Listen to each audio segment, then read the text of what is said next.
اللہم انی اعوذ بک من ہمزات الشیاطین بسم اللہ الرحمن الرحیم اللہم صلی علی محمد وآل محمد واجل فرجہم وساہل مخرجہم۔ میرے مالک نے اسلام کو، دین کو بھیجا۔ آج نقطے کی طرف وضاحت کرنا چاہتے 1,24,000 انبیاء اور 12 امام آئے۔ حضرت آدم سے لے کر خاتم تک تمام انبیاء یہ دین کے خدمت گزار بھی تھے، دین کے مبلغ بھی تھے، دین کو بچایا بھی، دین کو بڑھایا بھی، دین کے لیے کام بھی کیا۔ حضرت آدم سے لے کر سید الانبیاء تک یہ تھا انبیاء کا سلسلہ کہ دین کے کام کو بلند کیا۔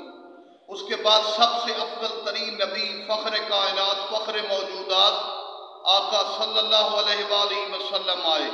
آقا نے بڑی قربانیاں پیش کی، بڑے مصائب آلام برداشت کیے، دکھ برداشت کیے، پتھر کھائے، دین کی بہت بڑی تبلیغ کی، بلکہ نبی تو کائنات میں سب سے افضل اور بڑا ستون تھے۔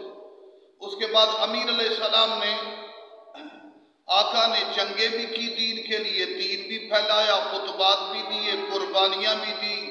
امام حسین علیہ السلام نے بھی بڑی قربانیاں دی، دین کو بچایا بھی، بڑھایا بھی۔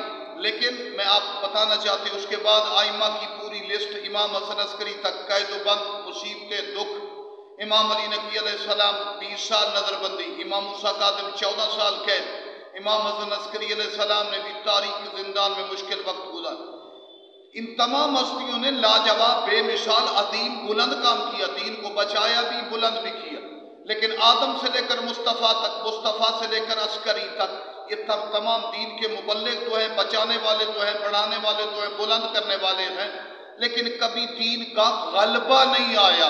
امام مہدی علیہ السلام اپنے آباء و اجداد میں وہ واحد شخصیت ہے جو ان کی طرح مبلغ بھی ہے، نانا کی طرح رحمت للعالمین، علی جد کی طرح یعقوب الدین، رضا مولا کی طرح امام رؤوف، ان کی طرح خدمت گزار، بزرگوار، دین کو بچانے بڑھانے والے بھی ہیں۔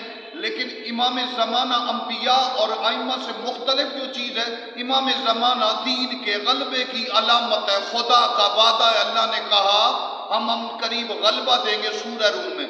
تو امام آباء و اجداد کی طرح دین کے مبلغ، بچانے بڑھانے والے بھی ہیں، اور تمام انبیاء ائمہ سے مختلف یہ بھی ہے کہ امام کے ذریعے سے دین کا غلبہ بھی ہوگا۔